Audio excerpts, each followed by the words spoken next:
순천 광양 곡성구례을 출신 서동용입니다. 국무총리님하고 국토부 장관께 질의를 드리겠습니다. 총리님도 잘 아시겠지만 무주택 서민의 주거 안정을 위해서 임대주택 제도가 시행되고 있습니다. 특히 공공임대주택은 의무 임대 기간인 5년 혹은 10년 후에 일정한 요건을 갖춘 무주택 세입자들에게 거주하던 아파트를 시세보다 저렴한 가격에 분양해주고 있습니다. 그런데 최근 제도의 허점을 악용하여 무주택 서민이 주택을 취득하기는커녕 오히려 가만히 앉아서 집을 빼앗기는 사례가 전남 광양시, 세종, 강원 속초, 양구 등 전국에서 다수 발생하고 있습니다. 공공임대주택은 분양 승인가에 분양을 해줘야 돼요. 시장군수구청장으로부터 승인을 받은 분양 승인가를 초과하는 금액으로 분양을 하면 안 되는 것이지요. 네네. 같은 아파트 단지에서 같은 날짜에 두 채의 주택 거래가 이루어집니다. 기존 임대사업자인 정기산업으로부터 이모 씨가 1억 9,900만 원의 소유권을 이전받습니다. 그런데 매입 당일날 매입 가격보다 저렴한 1억 4,400만 원의 또 다른 이 씨에게 소유권이 이전됩니다.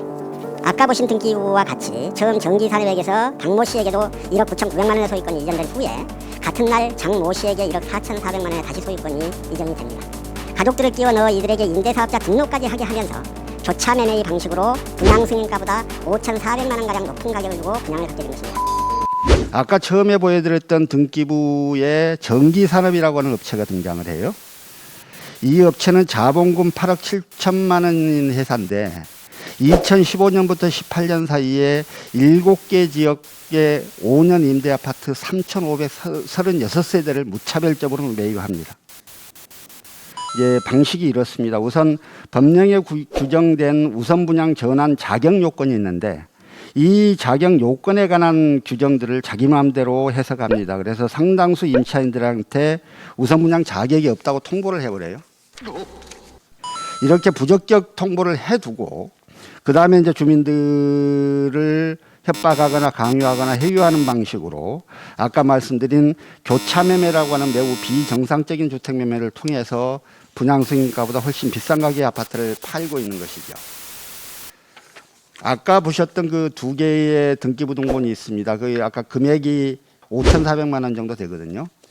그럼 이 5,400만 원이 무슨 돈이냐면 이 아파트를 처음 건설할 당시 대출받았던 국민주택기금이에요. 임차인들한테 이 돈을 전가하고 그 차액만큼 임대사업자가 고스란히 이득을 취하는 방식입니다. 세종시 가락마을 6, 7단지의 경우 분양승인가보다 더 높은 금액을 제한하고 이 금액에 동의해주면 2021년에 분양을 해주겠다 이렇게 확약서를 써줘요. 내용을 보면 참 기도차지 않습니다. 마치 자기들이 어려운 이웃들을 위해서 마치 선심 쓰고 양보하는 양 합의서를 작성합니다. 임차인들한테 팔 때는 임차인들한테 매도할 때는 분양 승인가 이상으로 매각을 하면 안 됩니다. 이게 법에 나와 있는 내용들이에요. 근데 임차인들을 회유하고 협박해서 적게는 수천만 원, 많게는 수억 원씩 차익을 보고 있는 방식입니다.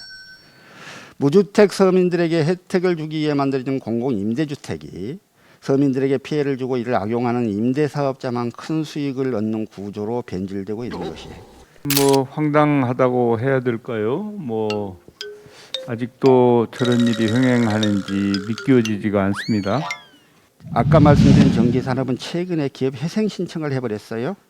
근데 회생 절차가 개시되면 법원의 허가 없이는 재산 처분 행위가 금지되거든요. 그럼에도 불구하고 회생 절차가 개시된 후에 법원의 승인을 받아가지고 소유권을 이전해 주겠다 이러면서 주민들의 불안감들을 계속 부추기고 갈등을 심화하고 있습니다.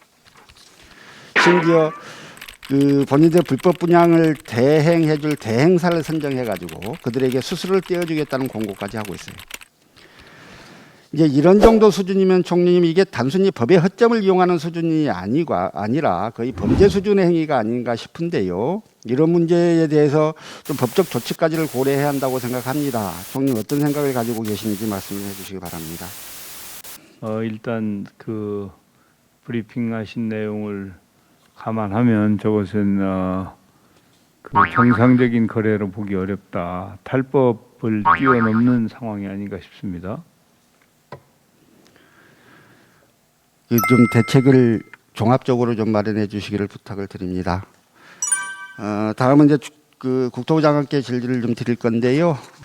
그 먼저 이제 5년 임대주택 그 피해 사실들이 굉장히 많다는 건 장관님께도 알고 계실 거 아닙니까? 네네. 그래서 이런 사례들을 방지하기 위해서 이제 제가 그 공공주택 특별법 개정안 발의했어요. 네네.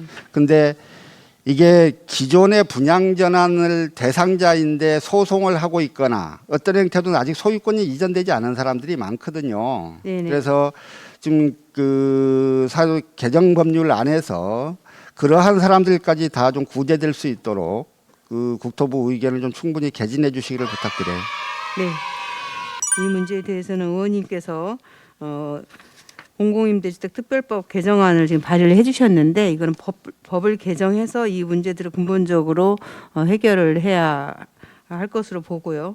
그래서 이 법이 이제 곧 이제 국토위 전체의 상정이 곧 될 예정입니다. 그래서 말씀하신 것처럼 이 법의 적용 시점을 이미 분양 절차가 진행되어서 분쟁이 진행 중인 임대주택에도 개정 규정에 적용되도록 그렇게 하겠습니다. 저희가 이제 그 조사를 통해서 임대 조건을 거짓 신고했거나 이런 법적으로 문제가 있을 경우에는 벌금 또 과태료 이런 그 처벌을 할 수 있도록 그렇게 하겠습니다. 네.